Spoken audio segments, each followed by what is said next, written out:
De exteriores, Dani, vamos con vos.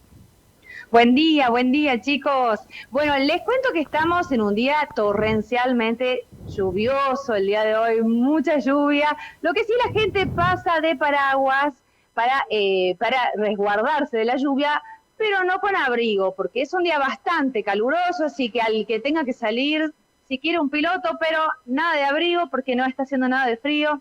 Contarles que el día de hoy tenemos una agenda muy grande que tiene que ver con la actualidad.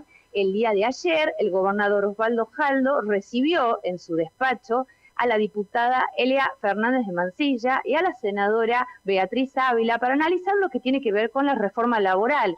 Esta sesión extraordinaria que se va a realizar el día 11 de febrero en el Congreso para ingresar uno de los temas que es reforma laboral. Y para eso nosotros el día de hoy nos llegamos para poder hablar con Patricio Adorno, quien es analista, que puede analizar políticamente qué implica esta reforma laboral. Muy buenos días, Patricio. Contanos y explícanos qué es la reforma laboral y qué implicancia tiene para la provincia. Bueno, buen día. Lo que vos marcabas ayer, la reunión del gobernador Osvaldo Jaldo con la diputada y la senadora, tiene que ver principalmente con algo que creo que va a suceder, que es que el gobierno nacional va a lograr pasar por el Senado la reforma laboral que está impulsando, principalmente por Federico Sturzenegger, pero además la inclusión de la diputada me parece que es un dato interesante porque la semana que viene, el martes que viene, arrancan las discusiones por la ley de reforma del Código Penal Juvenil, que va a empezar por diputados. Y me parece que es un elemento interesante porque quedan pocos días para que lleguemos al momento de votar la norma en el Senado de la Nación. ¿Qué implica la reforma laboral? Básicamente lo señalaría en un par de puntos que tienen como eje central la flexibilización de algunas condiciones para que las empresas medianas o grandes puedan facilitar la inclusión y exclusión de trabajadores. Por ejemplo, el fondo de desempleo o el fondo de cese laboral que va a ser acordado entre las partes, la suspensión de los convenios de ultraactividad, es decir, que cuando se vence un convenio entre las partes, entre la empresa y el gremio, ese convenio sigue vigente, acuerdos sectoriales que son más abajo, que no son ya en las cúpulas sectoriales, pero por sobre todas las cosas, y me parece que tiene que ver con lo que sucedió también esta semana, que fue el fracaso de la reunión de los gobernadores en el CFI, en el Consejo Federal de Inversiones, que es siempre un núcleo en el cual los gobernadores toman resoluciones que afectan a todos, fue que la reunión no sucedió.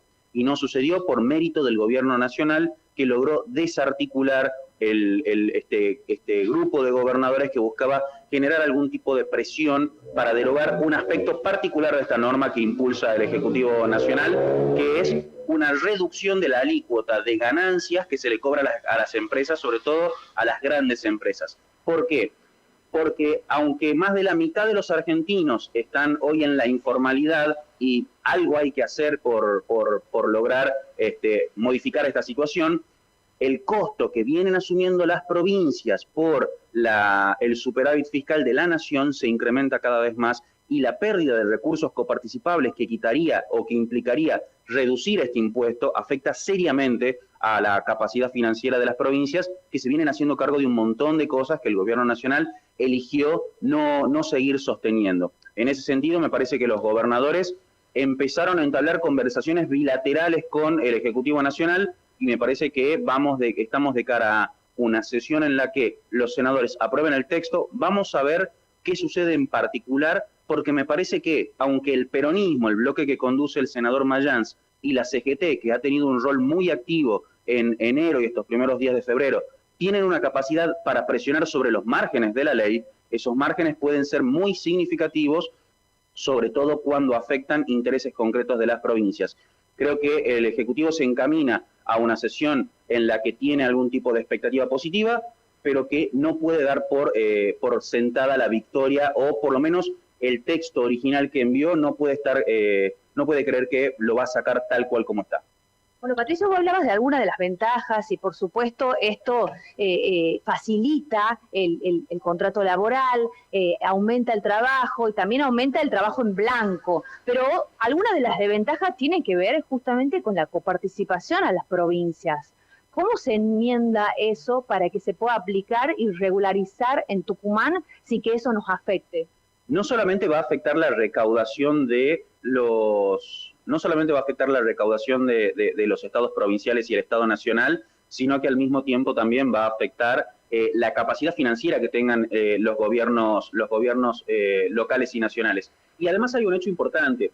Las provincias cuentan con recursos que están asignados por ley directamente del Congreso de la Nación y que el Ejecutivo tiene que transferirles. Por ejemplo, el impuesto al combustible. El impuesto al combustible, que está destinado exclusivamente a la concreción de obras públicas viales, no se está enviando a las provincias. Lo mismo que pasa con vivienda. De hecho, vimos avances en el Procrear en el caso de la provincia de Tucumán y lo está haciendo con fondos provinciales el gobierno de la provincia. Entonces, de repente vemos un gobierno nacional que busca desentenderse de un montón de responsabilidades o compromisos asumidos previamente en otras gestiones, pero que le ponen una presión importante a los gobernadores, y este es un elemento que no hay que olvidar, porque aunque 2026 sea un año en el que haya mucho diálogo por parte de los gobernadores, nos acercamos inminentemente a 2027, donde gobernadores y presidentes van a buscar la reelección, y todos los gobernadores van a querer transitar este año con la mayor cantidad de autonomía financiera y por lo tanto política.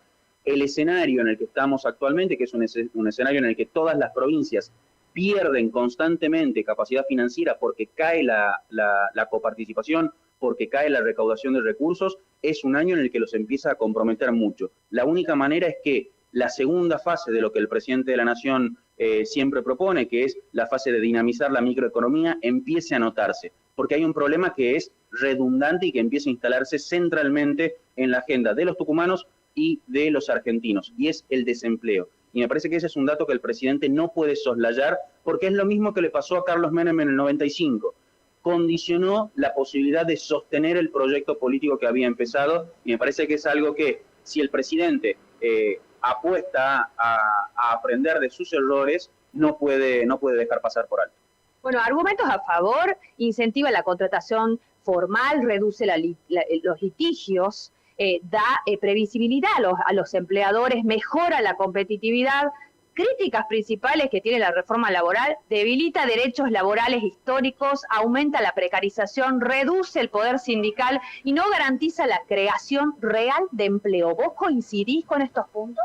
Bueno, de hecho, lo de la creación real de empleos es una de las principales objeciones que tienen los gobernadores respecto de la propuesta del Ejecutivo, porque lo que se plantea es toda la pérdida de ingresos que nosotros vamos a tener por bajar la alícuota de ganancias va a ser compensada en el futuro por la incorporación de nuevos trabajadores a la formalidad.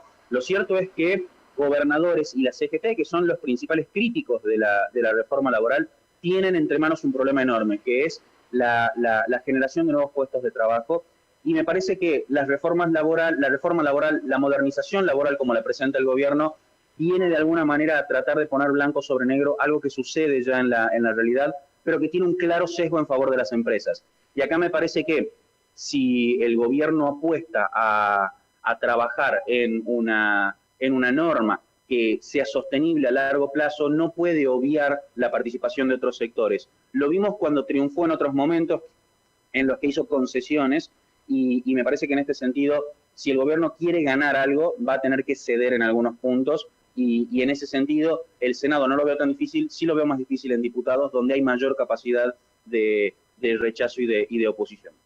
Bueno, chicos, ahí pasaba Patricio Adorno, quien brindaba un análisis político y un análisis bastante social también sobre la reforma laboral. Vamos a seguir analizando, por supuesto, este tema con muchos protagonistas y decirles que hay varios puntos a favor de la reforma laboral y varios puntos en contra. Vamos a analizar estos puntos y, por supuesto, estar atento a esta sesión extraordinaria, porque va a haber paros ese mismo día, esperando a ver qué ocurre con esto, tanto en diputados como en el Senado. Adelante ustedes, chicos.